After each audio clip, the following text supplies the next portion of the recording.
Good morning बच्चों। आज आप हिंदी ग्रामर में चैप्टर 6 नाम शब्द की दूसरी टॉपिक एक और अनेक को समझिएगा। इससे पहले आप नाम शब्द की पहली टॉपिक लड़का और लड़की के बारे में समझे हैं। लड़का और लड़की का क्या तात्पर्य है, मैं आपको इसके बारे में बताई हूँ। आप इसको समझ गए होंगे। आज आप इसकी दूसरी टॉपिक एक और अनेक इसे समझिएगा। एक और अनेक का क्या अर्थ है, आपको इसके बारे में बताया जाएगा कि एक क्या है और अनेक क्या है। एक अनेक चैप्टर सुन के कुछ ऐसा लगता है कि इसका क्या अर्थ होगा, परंतु एक और अनेक का बहुत ही गहरा अर्थ है। एक का अर्थ होता है एक किसी भी वस्तु का एक होना, या वो वस्तु हो, प्राणी हो या कुछ भी हो, उसका एक संख्या में एक का होना। परंतु अनेक, एक के बाद अनेक जब हम बोलते हैं तो इसका अर्थ होता है एक से अधिक का होना, एक से अधिक का होना। तो चैप्टर के नाम से ही आपको ये ज्ञात होता है कि ये संख्या के बारे में बता रहा है। यह संख्या के बारे में बता रहा है कि एक क्या है और अनेक क्या है। एक क्या है और अनेक क्या है। तो अब आप चैप्टर पर आइए कि किसी भी शब्द को बोलने से ही उसके एक और अनेक होने का पता चलता है। किसी भी शब्द को बोलने से ही उसके एक और अनेक होने का पता चलता है, अर्थात उसके संख्या का पता चलता है कि यह एक के बारे में बता रहा है या एक से अधिक के बारे में बता रहा है। एक का अर्थ मैं पहले ही बता चुकी हूँ, एक होता है। एक का अर्थ होता है एक, और अनेक का अर्थ होता है एक से अधिक या बहुत। दो, जैसे 2, 3, 4, 5, 10 इत्यादि। इसे संख्या या वचन भी कहते हैं। इसे संख्या या वचन भी कहते हैं। इस एक या एक से अधिक को हम संख्या भी कहते हैं और इसे वचन भी कहते हैं। व्याकरण में हम इसे वचन भी कहते हैं। वचन का अर्थ होता है एक और एक से अधिक, अर्थात एक वचन और बहुवचन। एक वचन और बहुवचन। एक वचन का अर्थ हुआ एक और बहुवचन का अर्थ हुआ एक से अधिक।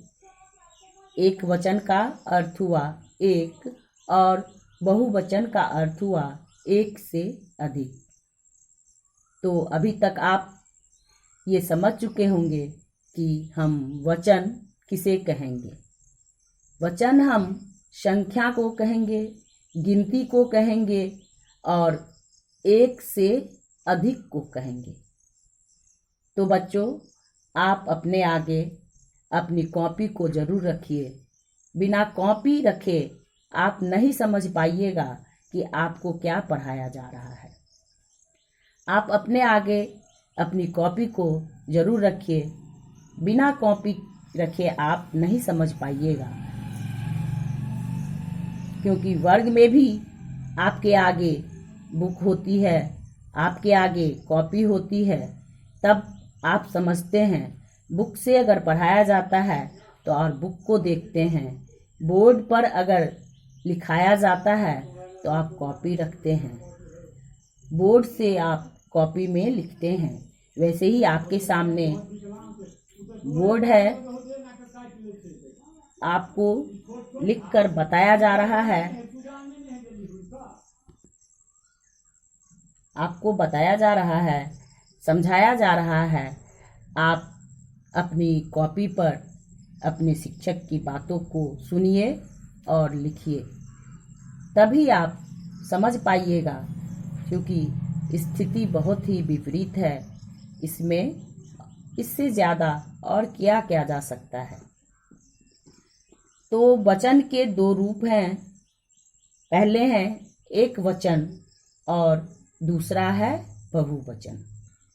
पहला है एक वचन और दूसरा है बहुवचन। एक वचन ये बोलने से ही संख्या में एक का होना प्रतीत होता है। एक वचन बोलने से ही संख्या में एक का होना प्रतीत होता है या ज्ञात होता है या समझा जाता है।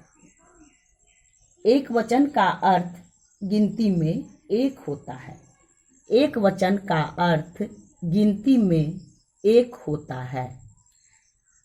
तो आपने समझा कि एक वचन संख्या एक को कहते हैं। उदाहरण में आप समझिए, जैसे माला तो एक माला, पुस्तक तो एक पुस्तक, बिल्ली तो एक बिल्ली, घड़ी एक घड़ी, कार तो एक कार, इत्यादि।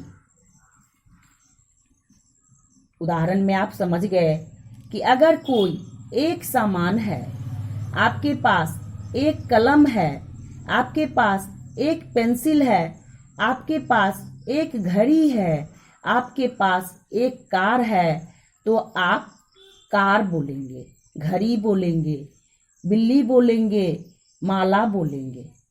परंतु अगर संख्या बढ़ती है कि आपके पास 2 पेंसिल है, आपके पास 2 कलम है, आपके पास 2 पुस्तक है, आपके पास 2 कार है या 2 से भी अधिक वस्तुएं हैं, तो उसे आप कैसे कहिएगा, उसे आप कैसे बोलिएगा, ये वचन के आधार पर ही हम समझ सकते हैं। तो बहुवचन का अर्थ होता है एक से अधिक का होना। बहुवचन का अर्थ है एक से अधिक का होना। उदाहरण में जैसे मालाएं, पुस्तकें, बिल्लियां, घड़ियां, कारें इत्यादि। इसमें वचन बदलने के हम तरीके को भी समझेंगे कि ये ए कैसे लग गया, ये के कैसे हो गया, या कैसे हो गया, या कैसे हो गया, रे कैसे हो गया। ये वचन बदलने के तरीके को समझकर हम समझ जाएंगे कि ये एक वचन से बहुवचन कैसे बने, इसका उच्चारण ऐसे कैसे हुआ। तो परिभाषा में आप समझें कि वचन से प्राणी या वस्तु के एक या एक से अधिक होने का पता चलता है। वचन से प्राणी या वस्तु के एक या एक से अधिक होने का पता चलता है। बच्चों, आप फिर से समझिए, ये वचन की परिभाषा हुई। आप इसको याद करना है आपको, तभी आप वचन को समझ पाइएगा। तो वचन की परिभाषा इस प्रकार है, वचन से प्राणी या वस्तु के एक या एक से अधिक होने का पता चलता है। तो जिससे हमें एक और एक से अधिक 2, 3, 4, 5 अभी मैंने आपको बताया, ये ज्ञात होता है कि ये कितनी संख्या है, तो हम इसे वचन कहते हैं। तो बच्चों, आगे आप वचन कैसे बदलेंगे इसके बारे में समझिएगा।